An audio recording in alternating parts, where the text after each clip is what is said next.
But we're talking about, we're attacking more consumerism in general rather than the holiday. I think that we all agree that Christians and any religious person should be free to celebrate whichever religious holiday they choose. It seems most people, secular or non-secular, criticize the consumerism of Christmas. Yeah. It isn't a big deal, and in fact, it was kind of an issue on whether or not we should even discuss it on the shows, just because this show is kind of made to cover things that aren't usually covered. But I think that simply what Jackson had to talk about regarding the history of things and reality, not everyone can afford these toys. But what I think is interesting happening. when we're talking about the consumerist influence is obviously Christmas is a season where it's okay to throw all in and go for it, and the rest of the year you get some ads that sort of will talk about a product as a guilty pleasure, right? That you're indulging, even though it may be a pinch. But during Christmas, it's not even a guilty pleasure. You just go all out. It's just expected. It's just, you should give us your money. I think it sort of goes back. I mean, it's almost like an examination, sort of that Catholic tradition of Lent in this country, and you see the way it's manifested, in places like New Orleans, where you're expected to fast for 40 days for Lent and give up your sins of this or that. And I forget, is Mardi Gras at the beginning or the end? It's at the end of it, isn't that? Yeah, I believe so. You live ultra pious for 40 days, and then you get to have a real big party and let it all out. Well, you've been a good boy and girl all year, and now it's time to really go for it. So consumerism is your reward. Pretty much. Sounds like a good trade, right, guys? You deserve it. You deserve to come to our store and buy a lot of things you don't need. Okay. It's an interesting psychological approach to reach your consumer base.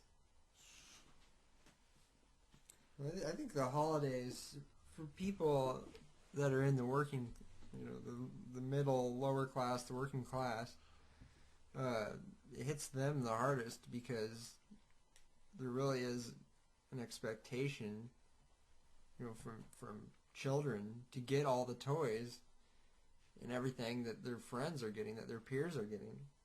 And then there's just the reality that not everyone can afford those things. That's also another thing, because all the rest of the time of the year, you're still treated as a consumer. You're still supposed to be a consumer, but I mean, during Christmas time, you have to consume for the people you're giving presents for. And if you don't get little Billy his mogwai, then he won't. Then according to him, you are a bad consumer, and then you get attacked by getting the water on him and getting attacked. Well, it's an interesting. That was a wonderful little Gremlins analogy there. But it's an interesting chance to be evaluated by your peers on how good of a consumer you are, and it brings to mind sort of the Santa Claus legend. I mean, your parents, they're expected to shop for the Santa Claus figure who, in theory, can't afford or procure any sort of goods. So you have exceedingly high expectations of your parents when you believe in Santa Claus. Well, they can get you anything. So on top of what people may already be getting you, you're hoping for the best from Santa Claus.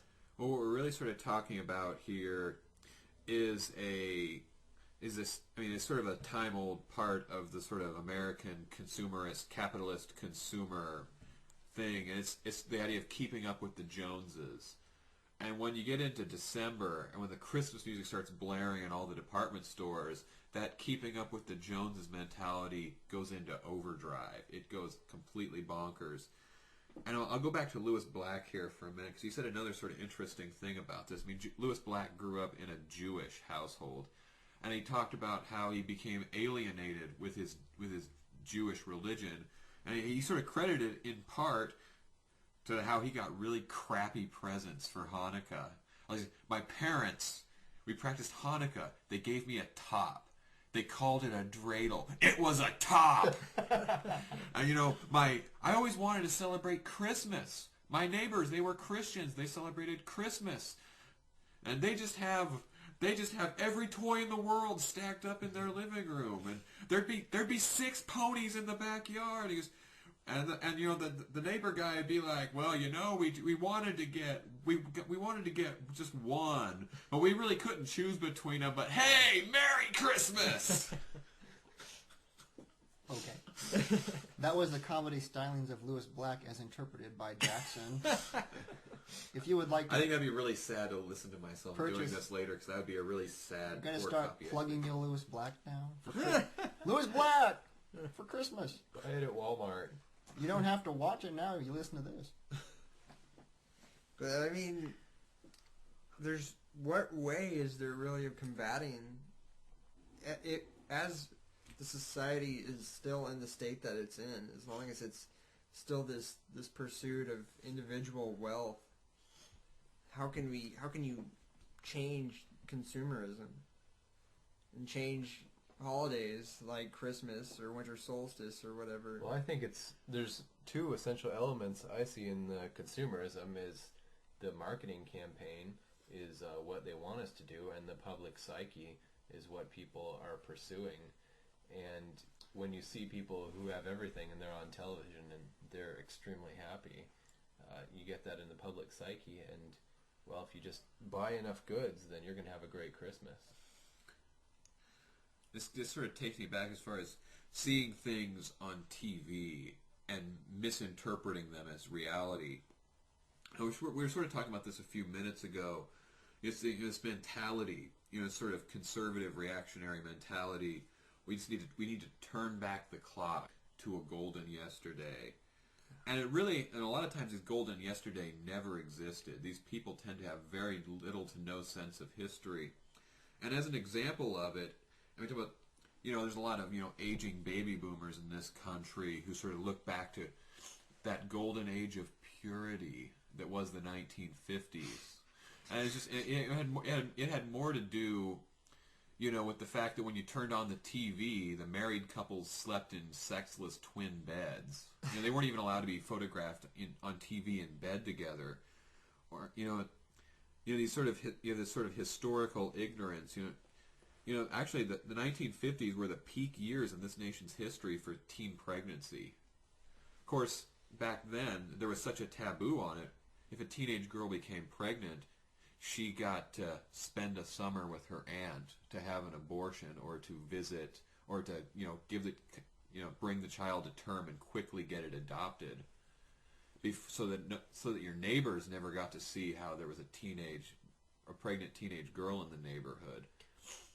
And I think it's important that TV has really brought this into everyone's home.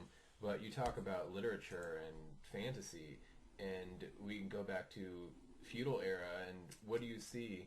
I mean, on television today, in the commercials, you see middle class people. You see people that are reasonably affluent. Not even middle class, aristocratic. You never see sort of the dirty, nasty, grimy serfdom. You don't see peasantry. You see handsome, gallant knights and princesses in long, beautiful dresses and immaculate, skyscraping castles. And it's sort of the caste system. Still, you go back and you look at the nobles. You look at the king and the queen and how great their family life is. And you're obviously not dealing with the people that are propping up those that are well-to-do. You're looking at the upper echelons as they want to be glorified in history. And you see that in fascist regimes and people who romanticize those things. They're looking at the people who are well-to-do. And I think we still see that advertised in our media today.